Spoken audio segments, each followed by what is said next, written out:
இது ஒரு எழுப்புதலின் காலம். நாம் காலங்களை தெளிவாக அறிந்து கொள்ள வேண்டும்.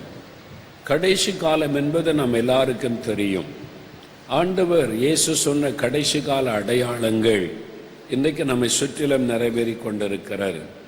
பூமி அதிர்ச்சிகள், பஞ்சங்கள், யுத்தங்கள், கொள்ளை நோய்கள், ஜனத்துக்கு விரோதமாய் ஜனம், தேசத்திற்கு விரோதமாய் தேசம், இதெல்லாம் கடைசி காலத்தில் எழும்பும். அப்போ வெகு சீக்கிரத்தில் ஒரு எழுப்புதல் தமிழ்நாட்டிலே ஆரம்பித்து இந்தியா முழுவதும் பரவ போகிறது. அதற்கான காலம் வந்து விட்டது. இது எழுப்புதல் காலம் என்பதை முதலாவது விளங்கி கொள்ளணும். இந்த எழுப்புதல்ல கர்த்தர் பலரை பயன்படுத்தினார். ஆதி திருச்சபையில் அப்போஸ்தலர் 2ஆம் அதிகாரத்தில் எருசலேமில் ஒரு எழுப்புதல் உண்டாகி அங்குதான் சபை ஸ்தாபிக்கப்பட்டு அந்த எழுப்புதல் உலகம் முழுவதிலும் பரவி சென்ற விதம் வேதத்தில் எழுதப்பட்டிருக்கிறது. அப்ப இந்த கடைசி காலத்திலும் ஒரு எழுப்புதல் இந்த தமிழ்நாட்டிலே உண்டாகி அதே விதமாய் பரவி செல்ல போகிறது. அந்த எழுப்புதலை எடுத்து செல்லுவதற்கு, அந்த அக்னியை பரவு செய்வதற்கு பலரை கர்த்தர் பயன்படுத்தினார். அப்போஸ்தலர்கள், பல சீஷர்மார்கள், பலரை பயன்படுத்தினார்.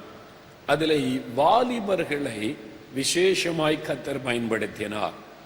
எழுப்புதலிலே வாலிபர்கள், எழுப்புதலிலே வாலிபர்களை கர்த்தர் பயன்படுத்தின விதம் அப்போஸ்தலர் நடபடிகளிலே எழுதப்பட்டிருக்கிறது.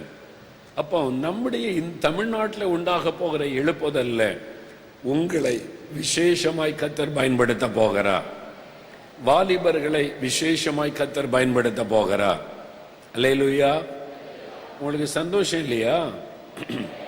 அல்லேலூயா. வாலிப பெண் பிள்ளைகளையும் பயன்படுத்த போகிறார்.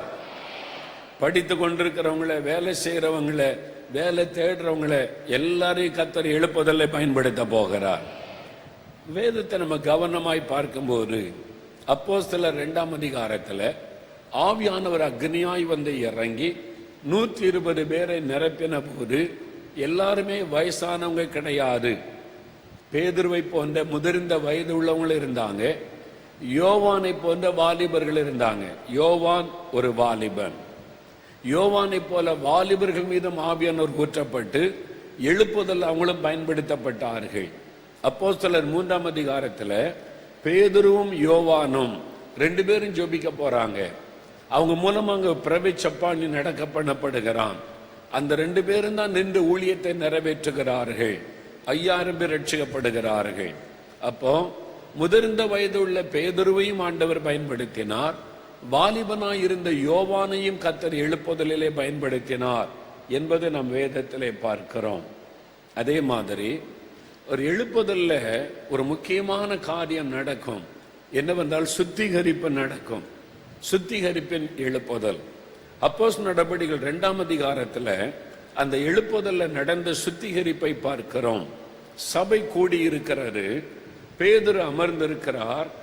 அனனியாவும் சப்பீராளும் விசுவாசிகள், இயேசுவை விசுவாசித்து ஏற்றுக்கொண்டாங்க. அவனுடைய சொத்துக்களை விற்று அப்போஸ்தலருடைய பாதத்தில் வைக்கும்படி சொத்துக்களை விற்று பணத்தை எடுத்து கொண்டு வந்தார்கள். அந்த பணத்தை பார்த்த உடனே பண ஆசை வந்து விட்டாரு. அதை விற்கிறதுக்கு முன்னால இது முழுதும் கர்த்தருக்கு தான் அப்படின்னு ஒப்பு கொடுத்துட்டாங்க. விற்று பணம் வந்த பிறகு எல்லாத்தையும் என் கர்த்தருக்கு கொடுக்கணும், பாதியை நம்ம வைத்துக் கொள்ளலாம் என்று பண ஆசையினால ஒதுக்கி வைத்துக் கொண்டார்கள். அப்போ பாவம் செய்துவிட்டு ஆவியானவரிடத்தில் பொய் சொல்லுகிற ஒரு காரியத்தை சபையில வந்து சொல்றாங்க. பேதுரு கேட்கிறார், நிலத்தை இவ்வளவுக்கு தான் வித்தீங்களா? இவ்வளவுக்கு தான் வித்தோம். பொய் சொல்றாங்க. ஒரு விசுவாசி சபையில வந்து தேவனுடைய காரியத்துல பொய் சொல்றாங்க, ஆண்டவருடைய காரியத்துல பொய் சொல்றாங்க. அப்ப சபைக்குள்ள இன்னைக்கு அதெல்லாம் இருக்குது. பொய், திருடு, ஏமாற்று, லஞ்சம், ஊழல் இன்னைக்கு சபைகளுக்குள்ள அது இருக்கிறது. அன்றைக்கு சர்ச்சில் சபை கூடி வந்த போது அனனியா சப்பீராள், முதல்ல அனனியா வருகிறார், பொய் சொல்லுகிறார். பேதுரு சொல்ல, பரிசுத்தாவினிடத்தில் நீ பொய் சொல்லுகிறாயே சொன்ன உடனே அனனியா விழுந்து செத்தான். செத்த உடனே ஒரு பிணம், சர்ச்சுக்குள்ள சபையில் ஒரு பிணம் கிடக்கிறாரு.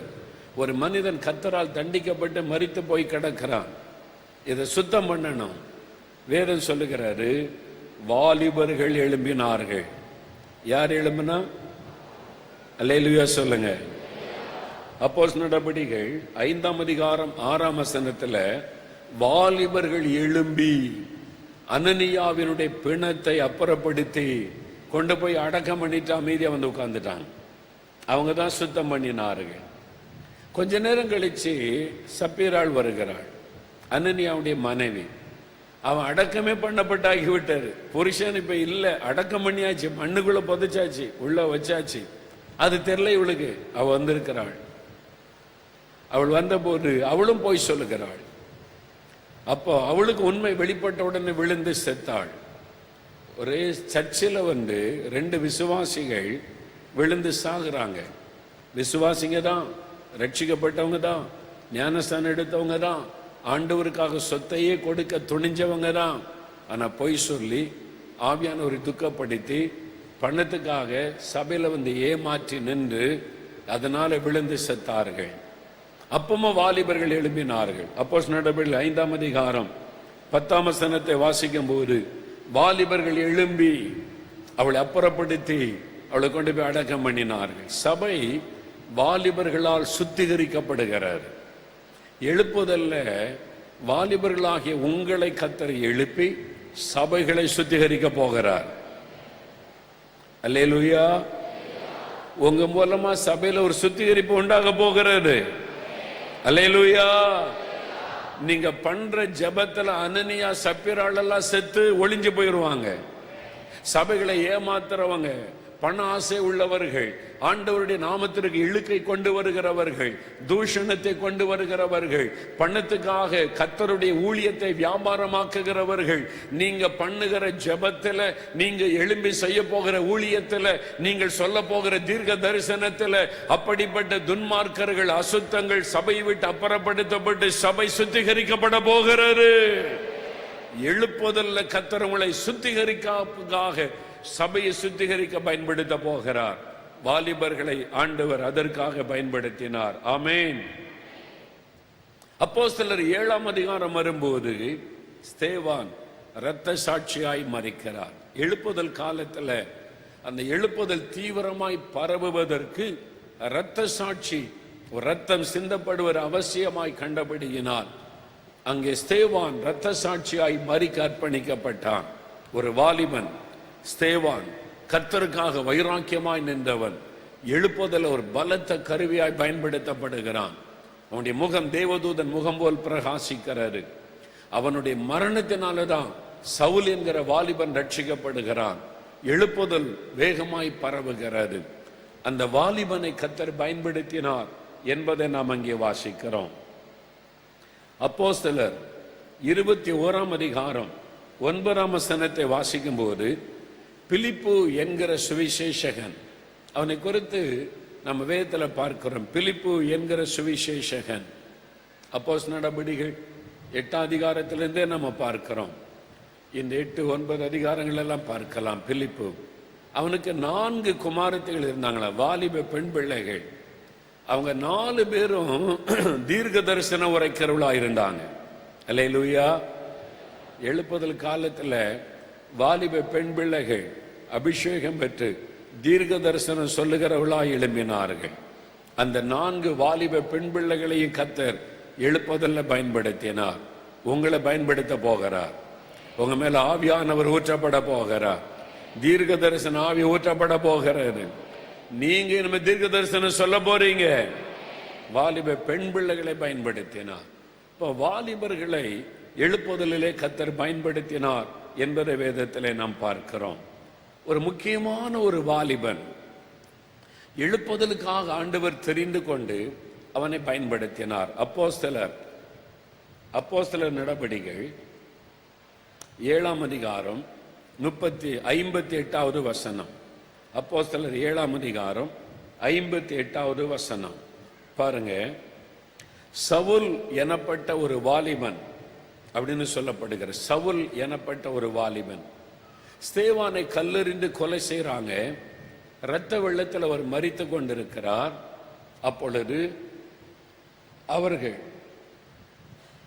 தங்கள் வஸ்திரங்களை கழற்றி அந்த அவனை கொலை செய்து கொண்டிருக்கிறவங்க வஸ்திரங்களை கழட்டி சவுல் எனப்பட்ட வாலிபனுடைய பாதத்திலே வைத்தார்கள். இதை பார்த்துக்க, நாங்கள் போய் அவனை கொன்னுட்டு வர்றோம் அப்படின்னு சொல்லி. அப்ப இந்த சவுல் தான் காவல்காரனா இருக்கிறார். ஸ்தேவான் சாகட்டும், அவனை கொல்லணும், இயேசு பற்றி சொல்லுகிறான் என்று சொல்லி காவலுக்கு உட்கார்ந்திருக்கிறான். ஸ்தேவானுடைய மரணத்திற்கு ஒரு பாதுகாப்பான சாகணும்னு காத்திருந்த ஒரு வாலிபன் சவுல். வாலிபனாகிய சவுல் என்று வேதம் சொல்லுகிறார். அவனுக்குள்ள சுவிசேஷத்தை எதிர்க்கிற ஒரு தீவிரம் இருந்தது. இயேசுவின் ஊழியர்களை எதிர்க்கிற ஒரு தீவிரம் இருந்தது. விசுவாசிகளை ஜெயில போட்டு அழிக்கணும் என்ற தீவிரம் இருந்தது. அப்படிப்பட்ட ஒரு வாலிபன் கர்த்தர் அவனை எழுப்புதலுக்காக தெரிந்து கொண்டார். அல்லேலூயா. இந்த சவுல் என்கிற வாலிபன் மூலமாக எழுப்புதல் உலகத்தின் பல நாடுகளுக்குள்ளே கடந்து சென்றதை நீங்க வேதத்தில் கவனமாய் வாசிக்கும் போது அறிந்து கொள்ள முடியும். ஆண்டவர் எப்படி அவனை கொண்டு எழுப்புதல் அக்னியை பரவ பண்ணுகிறார் என்பது வேதம் நமக்கு சொல்லுகிறார். நீங்க பார்க்கும்போது லூக்கா 12:49 அக்னியை நான் போட வந்தேன், அதை பற்றி எரிய விரும்புகிறேன்னு கர்த்தர் சொல்லுகிறார். அந்த அக்னி பற்றி எரியணும், பரவணும். எருசலேமில் அக்னி போடப்பட்டு விட்டாரு. அது யூதேயா முழுவதும், சமாரியா, கலிலேயா, உலகத்தின் முழுவதும் பரவணும். அதான் இயேசுடைய விருப்பம். ஆனா எல்லாரும் எருசலேமிலே உட்கார்ந்து எரிந்து பிரகாசித்து கொண்டிருக்கிறாங்க. இப்ப தேவன் ஒரு ஆளை எழுப்புகிறார், சவுல். அவனை ஆண்டவர் தமஸ்குவுக்கு போகிற வழியில சந்திக்கிறார். அப்போஸ்தலர் 9 தமஸ்குவுக்கு அவன் போகிற வழியில பிரகாசமான வெளிச்சமா இயேசு அவனை சந்திக்கிறார். அவனை தெரிந்து கொள்ளுகிறார். தெரிந்து கொள்ளப்பட்ட சவுல் ரட்சிக்கப்பட்டு அபிஷேகம் பெற்று ஆவியில நிரப்பப்பட்டு அப்போஸ்தலர் 13 வாசிக்கிறோம், அந்தியோகியா பட்டணத்தில் உள்ள சபையில அவர் தீர்க்கதரிசியாகவும் போதகராகவும் இருக்கிற நல்ல டீச்சர், நல்ல ஒரு ப்ராஃபட், தீர்க்கதரிசியாகவும் அவர் இருக்கிறார். அந்தியோகியா சபையில அங்குதான் அவர் எழுந்து பிரகாசித்து கொண்டிருக்கிறார். அந்த அக்னி பரவணும். ஆவியானவர் சொல்லுகிறார், பவுலையும் பர்னபாவையும் அழைச்ச ஊழியத்துக்கு பிரித்து விடுங்கள். 2 பேர் அக்னியை எல்லா இடமும் கொண்டு போகணும். 2 பேரும் புறப்படுகிறார்கள். இந்த பவுல், இந்த சவுல் என்கிற வாலிபன் ஆவியினால் நிரப்பப்பட்டு அந்த அக்னியை சுமந்து கொண்டு போகிறார். சீப்புரு தீவுக்கு வருகிறார். அப்போஸ்தலர் 13 தொடர்ந்து வாசிக்கும் போது சீப்புரு தீவில் எழுப்புதல், அதே மாதிரி பிசிதியன் அந்தியோகியா பட்டணத்தில் ஒரு எழுப்புதல். இவங்க போன இடமெல்லாம் எழுப்புதல் அக்னியை பற்ற வைக்கிறார்கள். இக்கோனியா பட்டணத்தில் எழுப்புதல், லீஸ்திரா பட்டணத்தில் எழுப்புதல், தெர்பை பட்டணத்தில் எழுப்புதல். அவங்க போய் ஊழியம் செய்த இடத்துல எல்லாம் அக்னி அப்படியே பரவுகிறாரு. மறுபடியும் 2வது ஒரு பிரயாணத்தை ஆரம்பிக்கிறாங்க. அப்ப ஆண்டவர் சொல்லுகிறார், ஒரு அழைப்பு கொடுக்கிறார், மக்கெதோனியா தேசத்துல வந்து சுவிசேஷத்தை அறிவிக்கும்படி. பிலிப்பு பட்டணத்துக்கு போறாங்க, எபேசு பட்டணத்துக்கு போறாங்க, கலாத்தியா பட்டணம், கொரிந்து பட்டணம், அத்தேனே பட்டணம், ரோமாபுரி வரைக்கும் அந்த அக்னியை எடுத்து செல்லுகிறார் இந்த பவுல். இந்த வாலிபன், தேவனுடைய அக்னியினால் நிரப்பப்பட்ட இந்த வாலிபன் இந்த எழுப்புதல் அக்னியை ரோமாபுரி வரைக்கும் எடுத்து போகிறார். அவர் போன பட்டணத்தில் எல்லாம் எழுப்புதல் உண்டாகிறது. எபேசு பட்டணத்தில் எழுப்புதல் உண்டான போது இந்த பவுல் மூலமாக ஆவியானவர் கிரியை செய்த போது மந்திரவாதிகள் மனம் திரும்புகிறார்கள். மந்திரவாதிகள் பயன்படுத்துகிற புஸ்தகத்தை கொண்டு வந்து ரோட்டில போட்டு எரிக்கிறார்கள். ஒரு பெரிய மாற்றம் இங்கே உண்டாகிறது. இவர் போன இடமெல்லாம் அந்த எழுப்புதல் அக்னி பரவுகிறது. அக்னியை சுமந்து செல்லுகிற ஒரு மனிதர் இந்த பவுல். அதற்காகத்தான் தேவன் அந்த வாலிபனை தெரிந்து கொண்டார். எனக்கு அன்பானவர்களே, ரோமாபுரி வரைக்கும் மாத்திரமல்ல, ராஜாவினுடைய அரண்மனைக்குள்ளும் அந்த எழுப்புதல் அக்னியை கொண்டு போனவர் இந்த பவுல். அரண்மனையிலே அநேகர் ரட்சிக்கப்படுகிறார்கள். அவளை காவல் காத்து கொண்டிருந்த காவல்காரர்கள் ரட்சிக்கப்படுகிறார்கள். அரண்மனையிலே விசுவாசிகள் வந்து விட்டார்கள். பவுல் எங்கு போனாலும் எழுப்புதல், யாரிடத்திலே பேசினாலும் எழுப்புதல், அவர் எங்கே காலடி எடுத்து வைத்தாலும் அக்னி பரவுகிறது. அதற்காகத்தான் பவுலை தேவன் தெரிந்து கொண்டார். அன்றைக்கு பவுலை தெரிந்து கொண்ட தேவன் இன்றைக்கு உங்களுக்குள்ள இந்த அக்னியை போடுவதற்காக, உங்களை தெரிந்து கொள்வதற்காக இன்றைக்கு உங்களை இந்த இடத்தில் அழைத்து கொண்டு வந்திருக்கிறார். எதற்காக தேவன் உங்களை கொண்டு வந்திருக்கிறார்? எழுப்புதலுக்காக. தமிழ்நாட்டில் ஒரு எழுப்புதலை பரவ செய்வதற்காக. நீங்க படிக்கிற இடத்துல, வசிக்கிற இடத்துல, வேலை செய்கிற இடத்துல, ஆராதிக்கிற இடத்துல உங்கள் மூலமாக இந்த எழுப்புதல் அக்னியை கொண்டு செல்வதற்காகத்தான் தேவன் இன்றைக்கு உங்களை அழைத்து வந்திருக்கிறார். ஆசியா கண்டத்தின் ஒரு பகுதி, ஆசியா மைனர் பகுதி முழுவதும் இந்த பவுல் மூலமாக எழுப்புதல் பரவினர். ஐரோப்பா கண்டத்தின் சில எல்லைகளுக்குள்ளே இவர் மூலமாக இந்த எழுப்புதல் அக்னி பரவினர். 2 கண்டங்களிலே எழுப்புதல் அக்னியை கொண்டு போனவர் இந்த பவுல் அப்போஸ்தலன், இந்த வாலிபன். ஸ்தேவான் கொல்லுவதற்கு சம்மதித்து அதை காவல் காத்து கொண்டிருந்த இந்த வாலிபனாகிய சவுல் எழுப்புதலுக்காக தெரிந்து கொள்ளப்பட்ட ஒரு பாத்திரம். ஏன் அவனை ஆண்டவர் பயன்படுத்தினார்? அவனை கொண்டு இவ்வளவு பெரிய எழுப்புதலை உண்டாக்க காரணம் என்ன? ஆண்டவருக்காக இவ்வளவு பெரிய காரியத்தை அவரால் எப்படி சாதிக்க முடிந்தது? வேகமா ஒரு 4 காரியத்தை ஞாபகப்படுத்தி நான் செபிக்க போகிறேன்.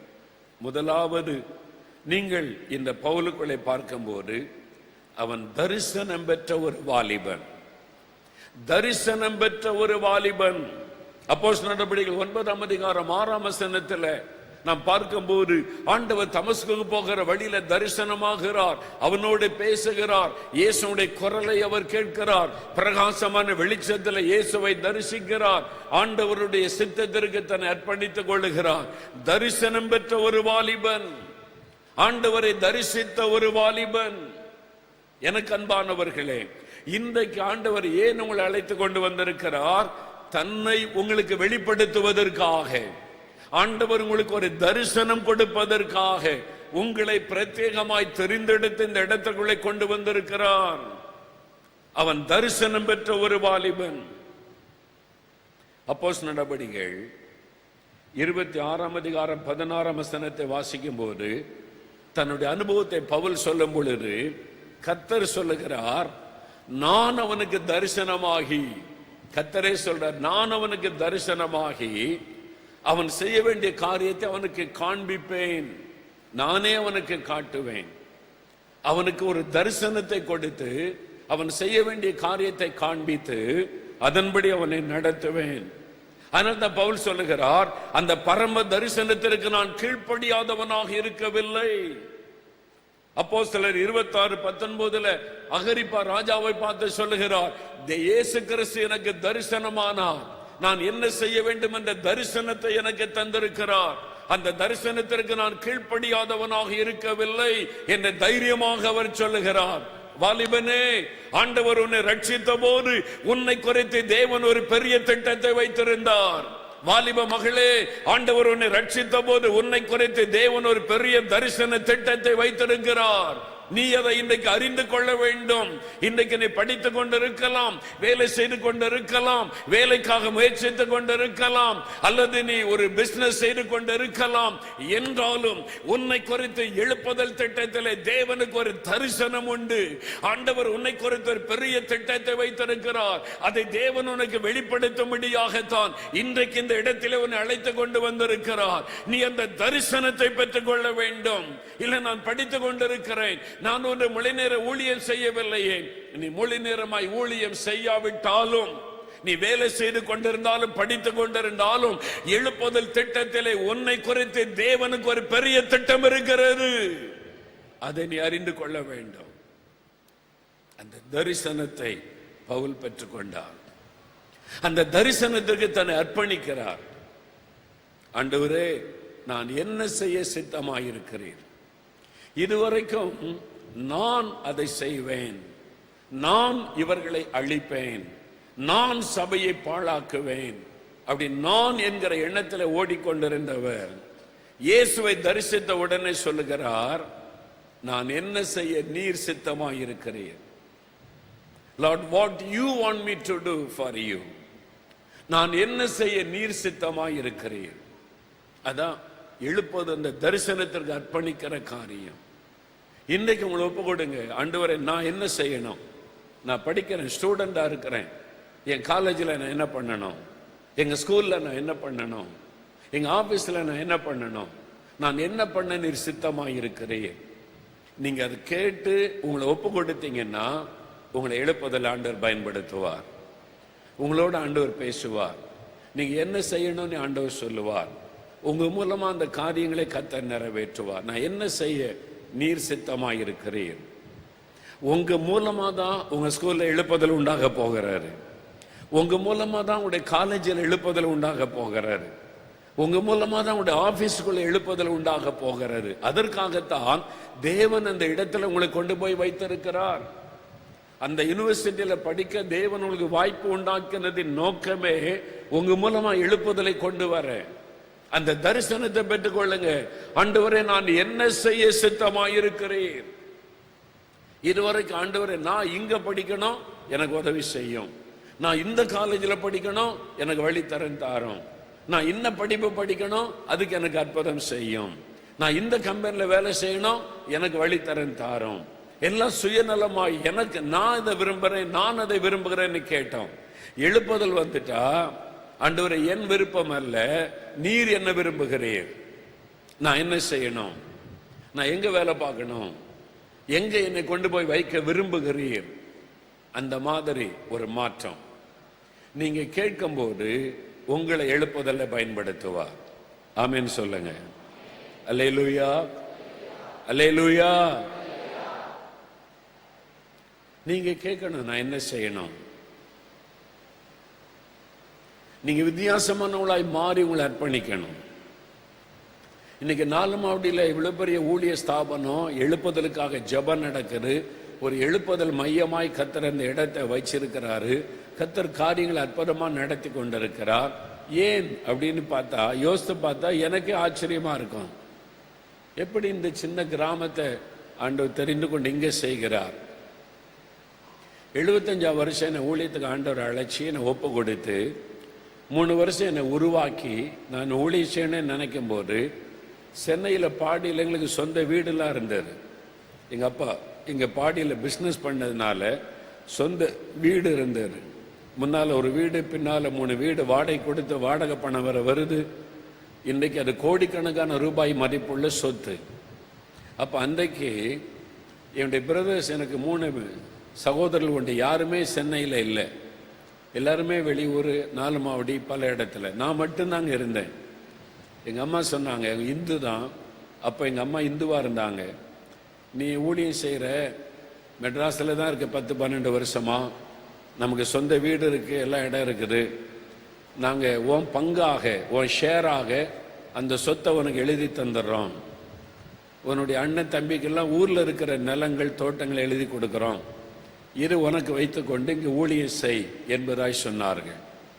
யோசித்து பாருங்க, சொந்த வீடு, அப்போ வாடகை கொடுக்க தேவையில்லை, வாடகை பணம் வேறு வருது, பெரிய சொத்து, ஊழியத்துக்கு பிரச்சனை இல்லை, வசதியான இடம், நல்ல ஊழியம் செய்யலாம், அந்த வாய்ப்பு இருக்குது. பார்த்தா எல்லாம் நல்லதா தெரியுது, கரெக்டாக இருக்குது. ஆண்டவருடைய ஊழியத்துக்கு எல்லாமே ஆண்டவர் இலவசமாக தர்றாரு. நான் உடனே சம்மதம் சொல்லலை. எங்கள் அம்மா சொன்னாங்க, உன் பேருக்கு நாங்கள் எழுதி கொடுக்குறோம், என்ன சொல்கிறேன். நான் ஆண்டவர்கிட்ட கொண்டு போனேன் காரியத்தை. ஆண்டவரே, எங்கள் அம்மா அப்பா அப்படி சொல்கிறாங்க, இந்த சொத்தை எனக்கு எழுதி தர்றேன், நீ மெட்ராஸில் இந்த ஊழியம் செய்யன்னு சொல்கிறாங்க, நான் என்ன செய்யணும்? நான் என்ன செய்ய நீர் சித்தமாக இருக்கிறேன்?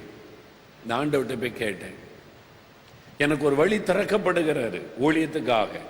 அது வசதியாக இருக்குது, ஊழியத்துக்கு பாதுகாப்பாக இருக்குது, கஷ்டமில்லாத ஊழியம் செய்வதற்கான வசதிகளோட ஒரு இடம் வருகிறாரு. நான் ஆண்டவர்கிட்ட போய் கேட்டேன், நான் என்ன செய்யணும் ஆண்டவரே? நான் என்ன செய்ய சித்தமாக இருக்கிறேன்? ஆண்டவர் சொன்னார், go back to your own village. உன் சொந்த கிராமத்துக்கு போ, அங்கதான் எனக்கு ஊழியம் செய்யணும், அங்கதான் நீ இருந்து கொண்டு என் ஊழியத்தை செய்யணும், போ உன் கிராமத்துக்கு என்று சொன்னார். ஆண்டவரே, நான் என்ன செய்ய நீர் சித்தமாக இருக்கிறீர்? நான் விரும்பினபடி அல்ல, நான் நினைத்தபடி அல்ல, என் வசதியின்படி அல்ல, நீர் என்ன செய்ய விரும்புகிறீர்? ஆண்டவர் சொன்னார், கிராமத்துக்கு போ. நான் கீழ்ப்படிந்தேன். ஆண்டவர் என்ன சொல்லுகிறாரோ அதற்கு கீழ்ப்படிந்த 4 மாடிக்கு போன போது ஒரு அடி நிலம் கூட எங்களுக்கு சொந்தம் கிடையாது. ஊழியத்துக்கு ஒரு வசதி கிடையாது. அங்கதான் போய் இருந்த ஊழியத்தை ஆரம்பித்தேன். கர்த்தர் சொன்ன ஒரே வார்த்தைக்காக.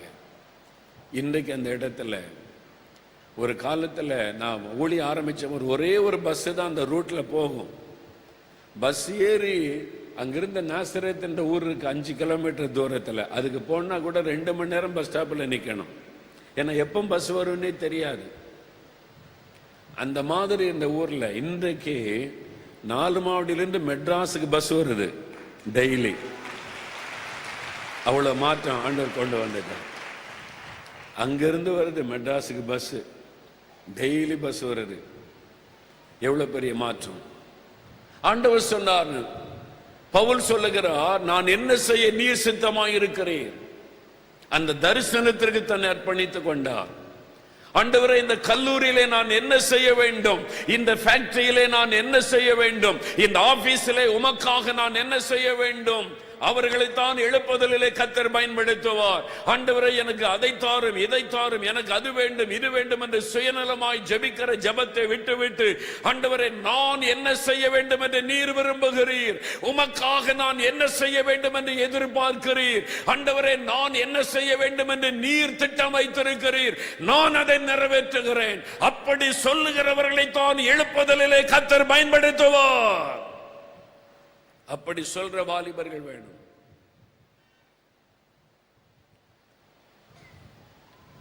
பரீட்சையில 1 மார்க் குறைஞ்சு போயிட்டா, ஆண்டவர் எனக்கு என்ன பண்ணிட்டாரு, இதோட நான் செத்து போனா பரவாயில்ல, இப்படி சொல்ற ஆட்களை வச்சு கர்த்தர் ஒண்ணும் பண்ண முடியாது. 1 மார்க்குக்கு 2 மார்க்குக்கும் ஜோம் பண்ணிட்டு இருக்கிற ஆட்கள் இந்த மாதிரி சுயநலத்தை விட்டு கொஞ்சம் வெளியே வரணும். இயேசு கிட்ட போனா எனக்கு என்ன கிடைக்கும் என்கிற சிந்தையெல்லாம் நீங்கி, நான் இயேசுவுக்காக என்ன செய்ய வேண்டும், அந்த சிந்தை உள்ளத்துல உண்டாகணும். அப்பதான் எழுப்புதலை பார்க்க முடியும். இயேசு எனக்கு என்ன தருவார், வெற்றி தருவாரா, மார்க் தருவாரா, இந்த யூனிவர்சிட்டியில இடம் தருவாரா, எனக்கு நல்ல வேலை தருவாரா, எனக்கு வெளிநாட்டு போக விசா கிடைக்குமா, ஆண்டவர் எனக்கு என்ன தருவார் என்பதை கேட்பதை விட்டு எனக்காக ஜீவனை கொடுத்த இயேசுவுக்காக நான் என்ன செய்யட்டும், ஆண்டவரே நான் என்ன செய்ய விரும்புகிறேன், எனக்காக உயிரை கொடுத்தீர், ரத்தம் சிந்தினீர், உமக்காக நான் என்ன செய்ய வேண்டும். அப்படி சொல்லுகிற வாலிபர்கள் தான் ஆண்டவருக்கு வேண்டும்.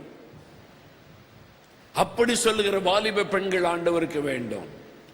அவங்கள தான் எழுப்புதல்ல கர்த்தர் பயன்படுத்துவார். சுயநலவாதிகளை பயன்படுத்த முடியாது. பவுல் சொல்லுகிறார், அந்த தரிசனத்துக்கு தன்னை ஒப்பு கொடுக்கிறார். அதன் பிறகு பார்த்தீங்கன்னா நிறைய டைம் கர்த்தர் அவருக்கு தரிசனமாகிறார். அப்போஸ்தலர் 16ஆம் அதிகாரத்தில் வரும்போது ஆவியானவர் பாருங்க அவருக்கு தரிசனம் கொடுக்க, மக்கதோனியாவுக்கு ஊழியத்துக்கு ஒரு தரிசனத்தை கொடுக்கிறார். எங்க போகணும், எங்க போய் ஊழியம் செய்யணும், அந்த தரிசனம் அவர் இஷ்டப்படி அவர் செய்யல, ஆவியானவர் கைட் பண்ணுகிறார், தரிசனம் கொடுத்து அனுப்புகிறார். அப்போஸ்தலர் 18:9 வாசிக்கும் போது கொரிந்து பட்டணத்துல எதிர்ப்பு வருகிறது, ஊழியம் பெருகுகிறாரு. கொஞ்சம் சோர்ந்து போன நேரம் ஆண்டவர் தரிசனமாகி அவர்கிட்ட பேசுகிறார், பவுலே பயப்படாம பேசு, இந்த பட்டணத்துல எனக்கு அநேக ஜனங்க இருக்கிறாங்க, தைரியமா பேசு. ஆண்டவர் தரிசனமாகி அவரை பலப்படுத்துகிறார். அப்போஸ்தலர் 22:17 வாசிக்கும் போது எருசலேமில் வந்து தேவாலயத்தில் ஜெபம் பண்ணி கொண்டிருக்கும் போது அவர் ஞான திருஷ்டி அடைந்து அவர் இயேசுவை தரிசித்தார் என்று வேதம் சொல்லுகிறாரு. அங்கே ஒரு தரிசனத்தை அவர் பெற்றுக்கொள்கிறதை பார்க்கிறோம். தரிசனமுள்ள ஒரு மனிதர், தேவனை தரிசிக்கிற ஒரு மனிதர், தேவனுடைய திட்டத்தை குறித்த தரிசனத்தை பெற்றுக்கொண்ட மனிதர், அந்த வாலிபனை தான் எழுப்புதலிலே கர்த்தர் பயன்படுத்தினார். இரண்டாவது, இந்த வாலிபன் எப்படிப்பட்டவர்? அப்போஸ்தலர் 9ஆம் அதிகாரம் 11ஆம் வசனத்தை வாசிக்கும் போது 9ஆம் அதிகாரத்துல தான் ஆண்டவர் சவுலை சந்திக்கிறார், தமஸ்குக்கு போகிற வழியில சந்திக்கிறார்.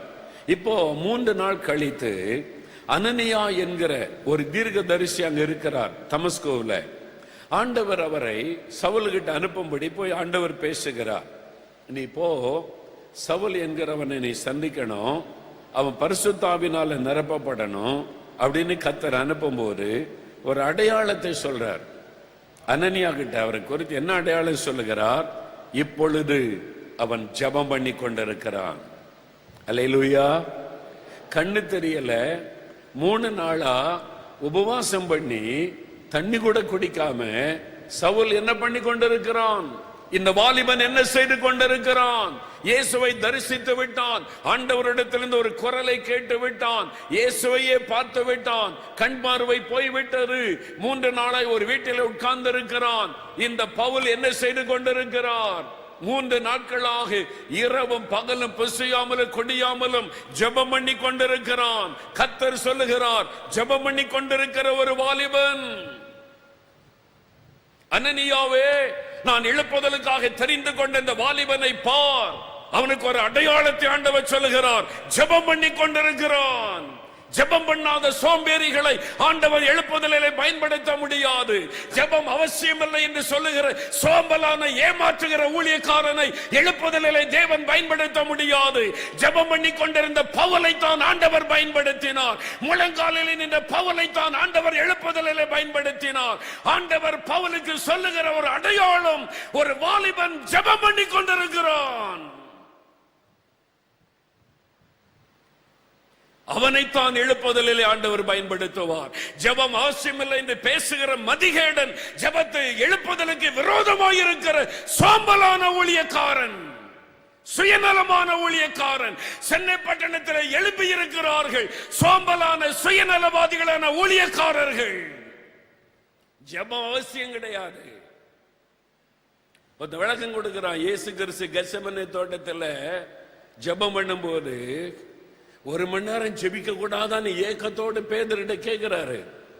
அடுத்த வசனத்துல, இனி ஜெபம் வேண்டாம், தூங்கி இளைப்பாருங்கள். இயேசு ஜெபம் பண்ணி முடிச்சிட்டாரு. இனிமே நம்ம ஜெபம் பண்ண தேவையில்ல, தூங்கி இளைப்பாறணுமா. மதிகேடனான ஊழியக்காரன், வசனத்துக்கு அர்த்தம் தெரியாத ஊழியக்காரன், சோம்பலான ஊழியக்காரன், சுயநலவாதியான ஊழியக்காரன், சுகபோகமாய் ஊழியம் செய்கிற ஊழியக்காரன் இன்றைக்கு சென்னையில பெருகி கொண்டிருக்கிறார்கள். இயேசு பேதுரு கூட்டிட்டு போய் 1 மணி நேரமாவது எங்களோட ஜெபிக்க கூடாதுன்னு ஏக்கத்தோடு கேட்கிறார். தூங்கிட்டான். இளைப்பாறு சொன்ன, தூங்கி இளைப்பாறணுமா. இயேசுவை சொல்லிட்டாராம். இளைப்பாருனாங்களா? இயேசு சொன்னா இளைப்பாறணும் இல்ல. அடுத்த வார்த்தை என்ன சொல்றாரு? எழுமுங்க, தூங்கி இளைப்பாற செய்றீங்க, முடிஞ்சு போச்சு, உனக்கு கொடுத்த டைம் முடிஞ்சு போச்சு. என்னை பிடிக்கிறதுக்கு வந்துட்டாங்க, இதை என்ன காட்டி கொடுக்கிறவர் வந்துட்டான். பேதுரு அதன் பிறகு தூங்கிய இளைப்பாறினாரு. அப்போஸ்தலர் 1:14 10 நாட்கள் இரவும் பகலும் ஜெபத்திலே தரித்திருந்தார்கள் என்று வேதம் சொல்லுகிறது. அப்போஸ்தலர் 2:32 ஜெபத்திலே தரித்திருந்தார்கள். அதே பேதுரு சொல்லுகிறார், நாங்களோ ஜெபம் பண்ணுவதிலே இடைவிடாமல் தரித்திருப்போம். மதியேடனான ஊழியக்காரனே, சோம்பலான ஊழியக்காரனே, ஜெபத்துக்கு விரோதமாய் பேசுகிற நீ, எழுப்புதலுக்கு விரோதமாய் நிற்கிற துன்மார்க்கன். இயேசு சொல்லுகிற ஒரு அடையாளம் என்ன? பவுலை குறித்து ஆண்டவர் சொல்லுகிற அடையாளம் என்ன? ஜெபம் பண்ணி கொண்டிருக்கிறான். சுகபோகமாய் வாழ்ந்து ஏமாற்றிக் கொண்டிருக்கிற ஊழியர்கள் சென்னை பட்டணத்திலே வேத வசனத்திற்கு தவறான விளக்கம் கொடுக்கிறார்கள். இயேசுவை விட பெரிய ஊழியக்காரன் யார் உண்டு? லூக்கா 21:36 இயேசு சொல்லுகிறார், ஆண்டவருடைய வருகைக்கு முன்னால வரப்போகிற ஆபத்துகளை சொல்லிவிட்டு, இந்த ஆபத்துகளுக்கெல்லாம் நீங்கள் தப்பி நீங்க வருகையில காணப்பட வேண்டுமானால் என்ன செய்ய வேண்டும்? தூங்கி இளைப்பாற வேண்டும் என்று சொன்னாராம். மதிகேடனே, ஏமாற்றிக் கொண்டிருக்கிற ஊழியக்காரனே, எப்பொழுதும் இடைவிடாமல் ஜெபம் பண்ணுங்கள் என்று இயேசு சொல்லி இருக்கிறார். தெரியுமா உனக்கு? வேத வசனத்தை புரட்டுகிற கள்ள போதகன் இயேசு சொல்லி இருக்கிறார், இடைவிடாமல் ஜெபம் பண்ணுங்கள் என்று. இந்த மதிகேடன் சொல்லுகிறான், தூங்கி இளைப்பாருங்கள், ஜெபம் அவசியம் இல்லை என்று சொல்லி. வாலிபர்கள் விழிப்போயிருங்கள். கடைசி காலத்தில் ஏமாற்றுகிற இப்படிப்பட்ட கள்ள போதகர்கள், வேதவசனத்தை புரட்டுகிறவர்கள் எழும்புவார்கள். அவர்கள் சுகபோகமாய் வாழுகிறவர்கள், முழங்காலிலே நிற்க அவர்களுக்கு விருப்பமில்லை, விழித்திருந்து ஜெபிக்க விருப்பமில்லை.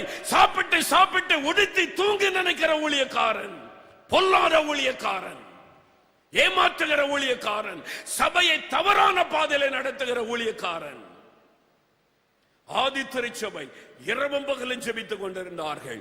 பேதுரு சொல்லுகிறார், ஜெபத்திலே உறுதியாய் தரித்திருப்போம். இயேசு சொல்லுகிறார், இடைவிடாமல் ஜெபம் பண்ணுங்கள் என்று. இந்த மதியடன் சொல்லுகிறான், தூங்கி இளைப்பாருங்கள் என்று. ஜாக்கிரதை.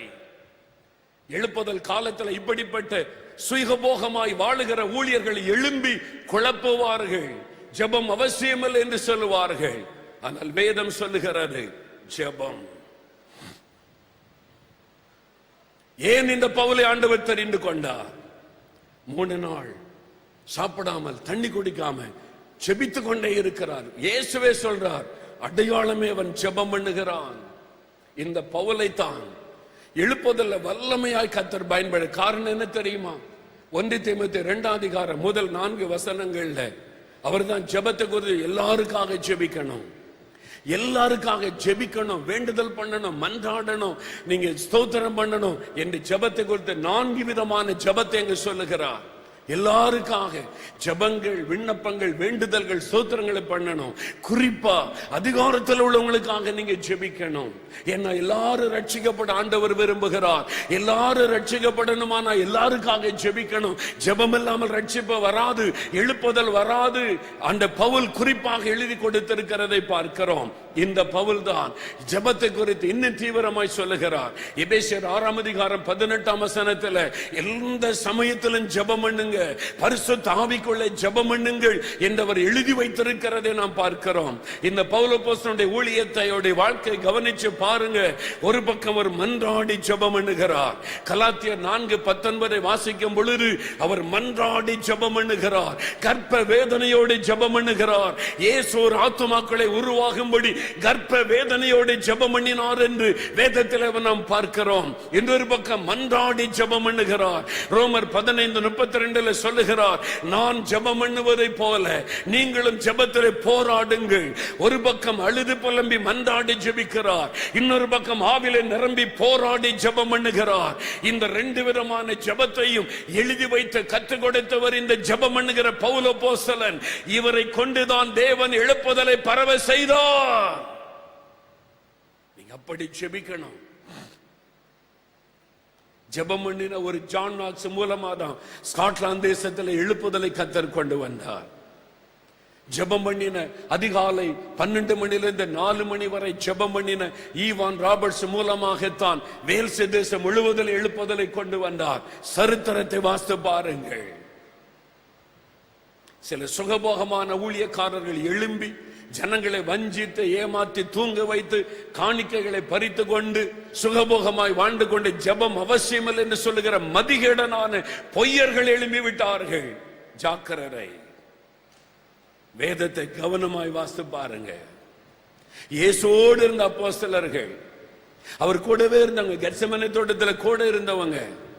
அதன் பிறகு எல்லாரும் எல்லாம் படுத்து தூங்குங்க, இளை பாருங்க, ஜெபம் தேவையில்லை, இயேசு ஜெபம் பண்ணி முடிச்சிட்டான்னு சொல்லி இருக்கலாமே. ஏன் அவர் சொல்லணும், இடைவிடாமல் நாங்கள் ஜெபத்தில் தரித்திருப்போம் என்று? பைபிள் தெரியாத மடையர்கள், வேண்டுமென்ற சபையை குழப்புகிற பொல்லாதவர்கள், கடைசி காலத்தில் எழும்புகிற வஞ்சிக்கிற ஆவிய உள்ள ஊழியக்காரர்கள், வேதவசனத்தை புரட்டுகிறவர்கள். நீங்க விழிப்பார்க்கணும். ஜெபிக்காம எழுப்புதலை காண முடியாது. ஜெபிக்காதபடி தரிசனத்தை நிறைவேற்ற முடியாதபடி, முழங்காலிலே நிற்காதபடி கர்த்தருக்காக சாதிக்க முடியாது. தேவனுக்காக சாதித்த எல்லாரும் ஜெபிக்கிறவர்கள். நாம் வேதத்திலே பார்க்கிற நெகேமியா உபவாசம் பண்ணி தேவ சமூகத்திலே விழுந்து கிடந்து ஜெபித்தார். அவர் மூலமாகத்தான் ஒரு எழுப்புதல் வந்தது.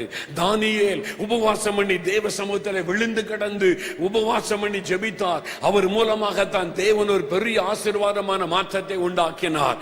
ஜெபிக்கிறவங்க மூலமா தான் தேவன் கிரியை செய்தார். ஜெபிக்கிறவங்க மூலமாகத்தான் எழுப்புதலை தேவன் பரவ செய்ய முடியும். ஜெபம் பண்ணுங்க. இயேசு சொன்னதை நினைவில் வைத்துக் கொள்ளுங்க. எந்த ஊழியக்காரன் என்ன விளக்கம் சொன்னாலும் இயேசு என்ன சொன்னார் பாருங்க. ஃபைனல் இயேசு தான். அவர் என்ன சொல்லி இருக்கிறார்? எப்பொழுதும் ஜோமனி விழிப்பாருங்க ஆண்டவர் சொல்லி இருக்கிறார். ஜெபிக்கிறவனை தான் எழுப்புதலை பயன்படுத்துவார். 3வது, இந்த பவுல் அப்போஸ்தலனுடைய வாழ்க்கை, இந்த பவுல் என்கிற வாலிபன் அவருடைய வாழ்க்கையில கவனிங்க. அப்போஸ்தலர் 9 அதிகாரம் 20 வசனம்.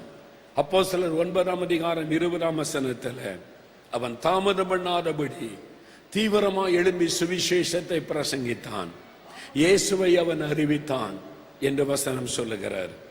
சுவிசேஷத்தை பிரசங்கிக்கிறவன். எழுப்புதலை யார் பரவ செய்வாங்க? எழுப்புதல் அக்னி யார் மூலமாய் பரவும்? ஜெபித்து கொண்டிருந்தால் மாத்திரம் போதாது, சுவிசேஷத்தை அறிவிக்கணும். பவுல் ஜெபம் பண்ணி கொண்டே இருந்தார் என்பதாக மாத்திரம் அல்ல, சுவிசேஷத்தை அறிவித்தார். அவர் சொல்லுகிறார் 1 கொரிந்தியர் 9:16 சுவிசேஷத்தை நான் அறிவித்து வந்தும் மேன்மை பாராட்ட எனக்கு இடமில்லை, நான் எல்லாரிலும் அதிகமாய் பிரயாசப்பட்டேன் என்று அவர் குறிப்பிடுகிறார். எல்லாரை விட அதிகமாய் நான் பிரயாசப்பட்டேன். 2 கொரிந்தியர் 11:23 சொல்லுகிறார், அதிகமாய் நான் ஊழியம் செய்தேன், அதிகமாய் பிரயாசப்பட்டேன், ஆனாலும் மேன்மை பாராட்ட எனக்கு இடமில்லை. இது என் மீது விழுந்த கடமை. சுவிசேஷத்தை நான் பிரசங்கியாமல் இருந்தால் எனக்கு ஐயோ, நான் சுவிசேஷத்தை அறிவிக்காமல் இருந்தால் எனக்கு ஐயோ. சுவிசேஷத்தை அறிவிக்காத விசுவாசியே உனக்கு ஐயோ. விசுவாசி இயேசு கிறிஸ்துவை, இந்த சுவிசேஷத்தை அறிவிக்காத வாலிப மகளே உனக்கு ஐயோ என்பதை உணர்ந்து கொள். இந்த இயேசுவை அறிந்தும் அவருடைய ரட்சிப்பை அறிந்தும் அவர் கொடுக்கிற பாவ மன்னிப்பை அறிந்தும் அவரை குறித்து நீ அறிவிக்காவிட்டால் அது சாபம். ஐயோ என்றால் என்ன அர்த்தம்? சாபம். இயேசுவை அறிந்தும் அறிவிக்காவிட்டால் அது சாபம். பவுல் சொல்லுகிறார், நான் அறிவித்து வந்து மேன்மை பாராட்ட எனக்கு இடம் இல்லை. நான் இவ்வளவு பேருக்கு அறிவிச்சுட்டேன், இங்க சொன்னேன், அங்க சொன்னேன், அத்தனை பேருக்கு சொன்னேன், 100 கிராமத்தை சந்திச்சுட்டேன், 1000 கிராமத்தை சந்திச்சுட்டேன், இவ்வளவு பேருக்கு சுவிசேஷம் சொல்லிட்டேன், பெருமை பாராட்ட இடமில்லை. அது என் மீது விழுந்த கடமை. மேன்மை பாராட்ட எனக்கு இடமில்லை, அது என் மீது விழுந்த கடமை. நான் அறிவிக்காமல் இருந்தால் எனக்கு ஐயோ, அறிவிக்காமல் இருந்தால் அது சாபம். சுவிசேஷத்தை தீவிரமாய் அறிவித்தார். ஆகவேதான் அவர் சொல்றாரு, ரோமர் 1 அதிகாரம் 14, 15, 16 வசனத்தை நீங்க வாசித்தீங்கன்னா, ரோமர் 1 அதிகாரம் 14, 15, 16 வசனத்துல அந்த 3 வசனத்திலையும் 3 காரியத்தை அவர் சொல்லுகிறதை பார்க்க முடியும். பவுல் சுவிசேஷத்தை அறிவிக்கிறதில் எவ்வளவு தீவிரமாய் இருந்தார் என்பதை அந்த வசனத்தில் நீ பார்க்க முடியும். முதலாவது சொல்லுகிறார், நான் கடனாளியாயிருக்கிறேன். I am a debtor. நான் கடனாளியாயிருக்கிறேன். இயேசுவை அறிந்த நீங்கள் அறியாதவர்களுக்கு கடனாளி. இயேசுவின் ரட்சிப்பை பெற்றிருக்கிற நீங்கள் ரட்சிக்கப்படாதவர்களுக்கு கடனாளி. அவர்களுக்கு இயேசுவை அறிவிக்க வேண்டும், அவர்களுக்கு அந்த ரட்சிப்பை சொல்ல வேண்டும், அவர்களுக்கு அந்த ரட்சகரை அறிமுகப்படுத்த வேண்டும்.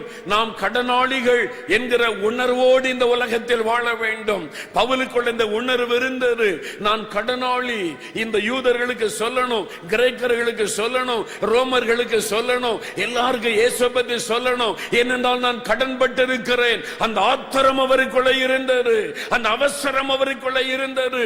இயேசுவை அறிவிப்பதில் ஒரு அவசரமும் ஆத்திரமும் இந்த பவுலுக்குள்ளே காணப்பட்டது. நீ ஒரு கடனாளி என்பதை உணர்ந்து கொள். அப்படிப்பட்ட வாலிபர்கள் ஆண்டவருக்கு வேணும். நான் கடனாளி. இந்த சென்னை பட்டணத்தில் 1 கோடிக்கும் அதிகமான ஆத்துமாக்கள் இருக்கிறாங்க. நீங்க படிக்கிற காலேஜில், படிக்கிற ஸ்கூல்ல, நீங்க வேலை செய்யற ஐடி கம்பெனியில, நீங்க வேலை செய்யற ஆபீஸ்ல இன்னும் ஆயிரக்கணக்கான பேர் இந்த இயேசுவை அறியாமல் இருக்கிறாங்க, ரட்சிப்பை அறியாமல் இருக்கிறாங்க, இவர்தான் ரட்சகர் என்பதை அறியாமல் இருக்கிறார்கள். ஆனா உனக்கு தெரியும், உனக்கு தெரியும். நீங்கள் அறிவிக்காமல் இருந்தால் அதுதான் பயங்கரமான ஒரு பாவம். அது சாபமாய் மாறிவிடும். எழுப்புதல் அக்னி உங்க மூலமா பரவ வேண்டுமானால் அறிவிக்கணும், சுவிசேஷத்தை சொல்லணும். தேவன் அதை எதிர்பார்க்கிறார். ஆண்டவரே, நான் சொல்லுவேன், சுவிசேஷத்தை நான் சொல்லுவேன், இயேசுவை மற்றவர்களுக்கு நான் அறிவிப்பேன், இயேசுவை மற்றவர்களுக்கு நான் அறிமுகப்படுத்துவேன். ஒப்பு கொடுங்க, நான் அறிவிப்பேன் ஆண்டவரே, என் மூலமா அவர் எழுப்புதல் வரணும், நான் அறிவிப்பேன் சொல்லுங்க. கடைசியா ஒரு காரியம் சொல்லி நான் முடிக்கிறேன்.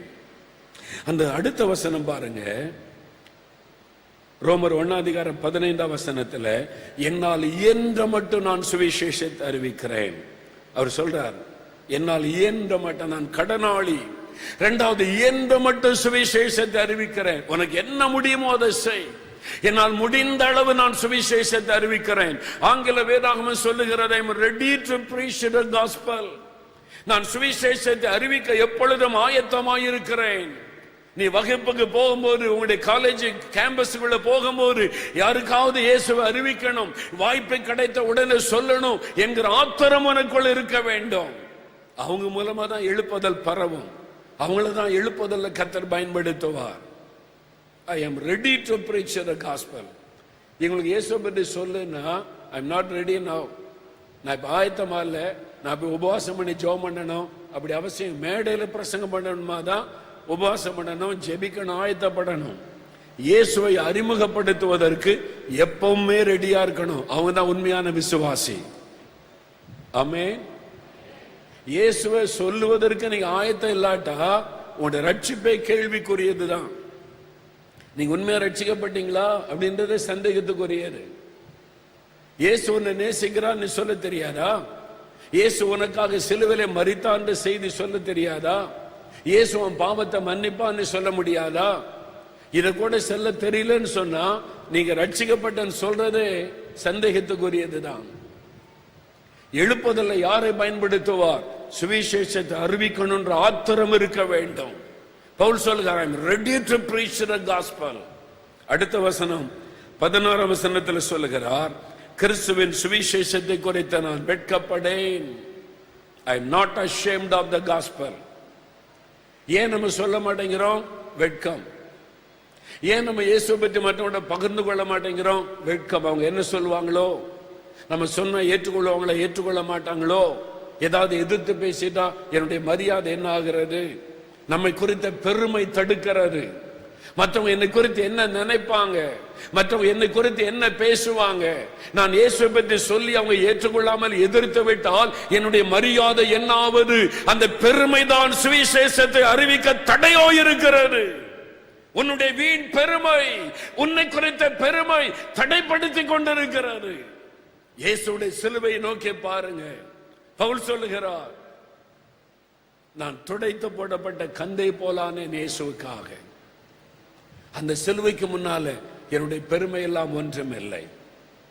அந்த அளவிற்கு தன்னை ஒப்பு கொடுத்து போனதுனாலதான் அவர் மூலமாக எழுப்புதல் பரவினது. சுவிசேஷத்தை நீங்க அறிவிக்கணும். உங்களுடைய காலேஜில், உங்க ஆபீஸ்ல, உங்க வீட்டு பக்கத்துல, உங்க தெருவில், உங்க கிராமத்துல, நீங்க வசிக்கிற இடத்துல இயன்ற மட்டும் சுவிசேஷத்தை அறிவிக்கணும். அதுக்கு உங்களை ஒப்பு கொடுக்கணும். வெட்கப்பட மாட்டேன் ஆண்டவரே, உம்மை குறித்து பேச நான் வெட்கப்பட மாட்டேன், உம்மை அறிவிக்க நான் வெட்கப்பட மாட்டேன். அந்த வெட்கத்தை எடுத்து போடும், அந்த பயத்தை எடுத்து போடும். எனக்காக சிலுவையிலே ஜீவனையே கொடுத்தீரே, ரத்தத்தையே சிந்தினீரே. யோசித்து பாருங்க, அந்த சிலுவை சுமக்க ஆண்டவர் வெட்கப்பட்டு இருந்தால் உங்களுடைய என்னுடைய நிலைமை என்ன? அந்த சிலுவையில வஸ்திரத்தை எல்லாம் இழந்து அந்த சிலுவையில அவர் அவமானத்தை அவர் ஏற்றுக்கொண்டவராய் சிலுவையிலே அவமானத்தை சகித்து அந்த சிலுவையிலே தொங்கினாரே, அந்த சிலுவையிலே தொங்கி அவர் மறுத்திருந்தால் நம்முடைய நிலைமை என்ன? அவர் வெட்கப்படல. சிலுவையிலே அவர் அவமானத்தை ஏற்றுக்கொள்ள வெட்கப்படவில்லை. நாம் அந்த இயேசுவை அறிவிக்க வெட்கப்படுகிறோம். வெட்கப்படாத ஊழியக்காரனா இருங்கன்னு வேதம் சொல்லுகிறாரு. நான் வெட்கப்பட மாட்டேன். இயேசுவை அரண்மனையில கொண்டு விட்டாலும் இயேசுவை பற்றி சொல்லுவேன், ராஜாவுக்கு முன்னால கொண்டு விட்டாலும் இயேசுவை சொல்லுவேன், அதிகாரிக்கு முன்னால கொண்டு விட்டாலும் இயேசுவை சொல்லுவேன், ஒரு தெருவில் கொண்டு விட்டாலும் இயேசுவை பற்றி சொல்லுவேன், ஜெயில போட்டாலும் அங்கு இயேசுவை பற்றி சொல்லுவேன். அப்படித்தான் பவுல் இருந்தார். அதனால நான் எழுப்புதல்ல கர்த்தர் அவரை பயன்படுத்தினார். கடைசியாக அவருக்குள்ள ஒரு பெரிய வைராக்கியம் இருந்தது பாருங்க. சுவிசேஷத்திற்காக தன் ஜீவனை கொடுக்க அவர் ஆயத்தமாயிருந்தார். தன் ஜீவனை கொடுக்க ஆயத்தமாயிருந்தார். அப்போஸ்தலர் நடபடிகள் 20 22 24 வரை வாசித்தார். நீங்க எருசலேமுக்கு போனா உங்களுடைய உயிருக்கு ஆபத்து என்ற தீர்க்க தரிசனம் சொல்லப்படுகிறார். பவுல் சொல்லுகிறார், நான் போகிற இடமெல்லாம் ஆண்டவர் ஒரு காரியத்தை குறித்து என்னோடு பேசுகிறார். எனக்கு கட்டுகளும் உபத்திரவங்களும் வைக்கப்பட்டிருக்கிறது, நான் அதை அறிந்திருக்கிறேன். கட்டுகளும் உபத்திரவங்களும் பாடுகளும் எனக்கு வைக்கப்பட்டிருக்கிறது என்று ஆவியானவர் எனக்கு காண்பித்துக் கொண்டிருக்கிறார். என்றாலும் ஒன்றை குறித்து நான் கவலைப்படேன், ஒன்றை குறித்து நான் பயப்படேன். இயேசுவுக்காக நிந்திக்கப்படுவதற்கு மாத்திரம் அல்ல, அவருக்காக என் ஜீவனை கொடுக்க நான் ஆயத்தமாயிருக்கிறேன். அதான் பவுல் சொன்ன வார்த்தை. அவருக்காக அவமானப்படுவது மாத்திரமல்ல, அவருக்காக நிந்திக்கப்படுவதற்கு மாத்திரமல்ல, என் ஜீவனை கொடுக்கவும் ஆயத்தம். அவர் எதற்காக என்னை பிடித்தாரோ அந்த ஊழியத்தை நிறைவேற்றி முடிக்க நான் விரும்புகிறேன். பாடுகளை கண்டு அவர் பின்வாங்கவில்லை, நிந்தகளை கண்டு அவர் பின்வாங்கவில்லை, பயமுறுத்தலை கண்டு அவர் பின்வாங்கவில்லை, மரிக்கவும் ஆயத்தம். அதனாலதான் தேவன் அவர் மூலமாக எழுப்புதலை பரவ பண்ணினார். அவர் எழுப்புதலில் வல்லமையாய் கர்த்தர் பயன்படுத்தினார். இன்னைக்கு சின்னதா திட்டா அவ்வளவுதான், இயேசுவை வேண்டான்னு சொல்லிட்டு அமைதியாகி விடுகிற வாலிபர்கள் எத்தனை பேர். இயேசுவை பற்றி சொன்ன காலேஜை விட்டு அனுப்பிடுவோம், ஐயோ சர்டிபிகேட் தர மாட்டாங்க, எனக்கு பட்டம் கிடைக்காது, என்ன காலேஜை விட்டு அனுப்பிடுவேன்றாங்க. அதனால வாய் மூடிக்கலாம், இயேசுவை பற்றி சொல்லக்கூடாது. எனக்கு நீங்க சர்டிபிகேட் தந்தாலும் தராட்டாலும், பட்டம் கிடைச்சாலும் கிடைக்காட்டாலும், உங்களை நேசிக்கிற இயேசுவை உங்களுக்கு சொல்லுவேன் அப்படின்னு சொல்ற வாலிபர்கள் ஆண்டவருக்கு வேணும். அல்லேலூயா, அல்லேலூயா, அல்லேலூயா. என் ஜீவனே போக வேண்டியதா இருந்தாலும் அந்த இயேசுவை நான் அறிவிப்பேன், இயேசுவை நான் சொல்லுவேன். பவுல் அப்படி வைராக்கியமாய் சொல்லுகிறார், அவருக்காக மரிப்பதற்கு நான் ஆயத்தம். அப்படி சொல்றவங்களை தான் கர்த்தர் இன்னைக்கு தேடிக்கொண்டிருக்கிறார். ஆண்டவர் தேடுகிறார். எனக்காக வாலிபர்கள் வேணும், வாலிப பெண் பிள்ளைகள் வேணும், என் ஆண்டவர் தேடுகிறார். சீன தேசத்தில் இன்னைக்கு ஒரு எழுப்புதல் நடைபெற்று கொண்டிருக்கிறார். அதனுடைய காரியத்தை நான் வாசித்து கொண்டிருந்த போது ஒரு புஸ்தகத்தில் 2 வாலிப பெண் பிள்ளைகள் படம் போட்டிருந்தாங்க. சீனா தேசத்தின் 2 வாலிப பெண் பிள்ளைகளை குறித்து ஒரு படம் போட்டு ஒரு செய்தி எழுதியிருந்தார்கள். இது என்னதென்று நான் வாசித்து பார்த்தேன். இந்த 2 பேரும் சீனாவில் காலேஜில் படிக்கிற 2 வாலிப பெண் பிள்ளைகள். காலேஜில் பிள்ளைகள் படிக்கிறாங்க, வெள்ளிக்கிழமை வரைக்கும் காலேஜில் படிப்பாங்க. வெள்ளிக்கிழமை மாலை காலேஜ் முடிந்த உடனே சனி ஞாயிறு லீவு, வெள்ளிக்கிழமை வீட்டுக்கு புறப்பட்டு வந்து விடுவார்கள். சனிக்கிழமை காலையில இந்த 2 பெண் பிள்ளைகளும் தன் பெற்றோரிடத்தில் சொல்லிவிட்டு நாங்கள் ஊழியம் செய்ய போகிறோம், இயேசுவை அறிவிக்க போகிறோம் என்று ஆளுக்கு ஒரு தோள் பை எடுத்துக்கொண்டு, ஒரு பை அவங்களுடைய தோளில் தொங்க விட்டு கொண்டு, அவங்கள்ட்ட கிடைக்கிற அந்த சின்ன சின்ன டிராக்ஸ் எல்லாம் சேகரித்து வைத்து அதை எடுத்துக்கொண்டு புறப்படுகிறார்கள். 2 வாலிப பெண் பிள்ளைங்க. அவங்களுடைய பெற்றோரும் சந்தோஷமா அனுப்பி வைக்கிறாங்க. சனி ஞாயிறு 2 நாளும் கிராமம் ஊர் ஊரா போய் இயேசுவை அறிவிக்கிறாங்க. சனிக்கிழமை இரவு வீட்டுக்கு திரும்பிடுவாங்க.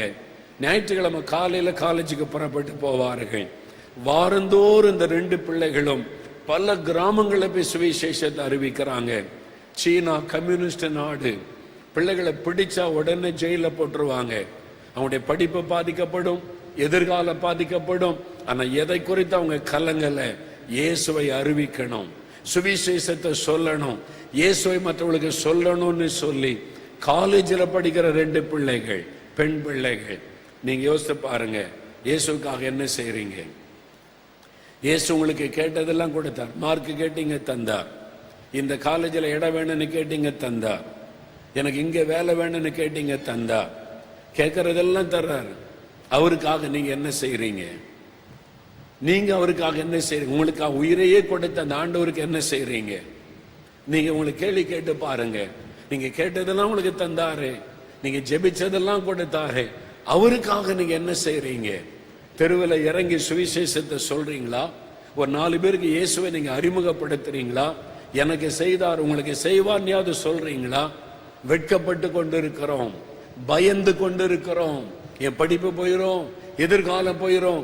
எதிர்காலமே இயேசுதானே, உன்னுடைய எதிர்காலமே இயேசுதானே, உன்னுடைய வாழ்க்கையை அவர் கொடுத்த பிச்சை தானே. ஆனா எதிர்காலம் போயிரும், என் படிப்பு போயிரும், எனக்கு நல்ல என் வாழ்க்கை அமையாது, உன் வாழ்க்கை பாதிக்கப்பட்டுரும். ஆனா இங்க இருக்கிற பக்கத்து கிராமத்துக்கு போறதுக்கு பயம். ஆனா இங்க இருந்து 2-3 விமானம் ஏறி அமெரிக்காவுக்கு வேலை போறதுக்கு ரெடி. பொம்பளை பிள்ளைகளா இருந்தா கூட அமெரிக்காவில் போய் வேலை பார்க்கறதுக்கு ரெடி. 3 பிளைட் ஏறி போனா கூட, பழக்கமே இல்லாட்டா கூட கேட்டாவது போயிடலாம். ஆனா பக்கத்துல இருக்கிற கிராமத்துல போய் இயேசுவை பத்தி சொல்ல மாட்டோம். எப்படி எழுப்புதல் வரும்? எப்படி உங்களை நம்புவது? எப்படி உங்களை நம்பி எழுப்புதலை அனுப்புவது? ஆண்டவர் கேட்கிறார். அவருக்காக ஏதாவது செய்ய ஆயத்தமா இருக்கிறோம். உயிரே போனாலும் சரி, என் ஜீவனை கொடுக்க நான் ஆயத்தம் என்று சொல்லக்கூடிய ஆட்களை ஆண்டவர் எழுப்புதலுக்காக தேடிக் கொண்டிருக்கிறார். பவுல் சொன்னார், மரிப்பதற்கு நான் ஆயத்தம். I am ready to die. அந்த ரோம அரசாங்கம் அவருக்கு மரண தண்டனை கொடுத்தது. ஐயோ நான் சாக போறேனே, சபையாரெல்லாம் ஜெபம் பண்ணுங்க, நீங்க நான் விடுதலை ஆகிறதுக்கு ஜெபிங்கன்னு அவர் கடிதம் எழுதவில்லை. நல்ல போராட்டத்தை போராடினேன், ஓட்டத்தை முடித்தேன், விசுவாசத்தை காத்து கொண்டேன், எனக்காக நீதின் கிரீடம் காத்திருக்கிறது, இதோ பானபலியாய் வார்க்கப்பட்டு போகிறேன், மரிப்பதற்கு ஆயத்தம்.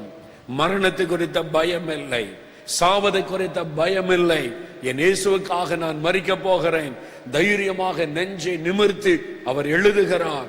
அதுதான் எழுப்புதலுக்காக அர்ப்பணிக்கப்பட்ட ஒரு வாலிபன், எழுப்புதலுக்காக தேவன் தெரிந்து கொண்ட ஒரு வாலிபன். இந்த பவுலை போல வாலிபர்கள் ஆண்டவருக்கு வேண்டும். சாக்கு போக்கு சொல்லுகிறவர்கள் அல்ல. நான் படிக்கணும், வேலை பார்க்கணும், என் குடும்பத்தை கவனிக்கணும், என்னை நம்பி தான் என் குடும்பம் இருக்குது, இந்த மாதிரி சொல்லுகிறவர்கள் ஆண்டவருக்கு தேவையில்லை. எனக்காக உயிரை கொடுத்த ஆண்டவருக்காக நான் எதையும் செய்ய ஆயத்தம். எனக்காக சிலுவையில ரத்தம் சிந்தின ஆண்டவருக்காக என்னையே அர்ப்பணிக்க ஆயத்தம். எனக்காக சிலுவையிலே அந்த கேடு அடைந்தவராய், அவமானத்தை சகித்தவராய், அந்த கல்வாரி சிலுவையில ஒரு கள்ளனை போல மரித்த இயேசுவுக்காக நான் எதையும் செய்ய ஆயத்தம், என் உயிரையும் கொடுக்க ஆயத்தம் என்று சொல்லக்கூடிய வாலிபர்கள் ஆண்டவருக்கு வேண்டும். அவங்கள தான் எழுப்புதல் ஆண்டவர் பயன்படுத்துவார்.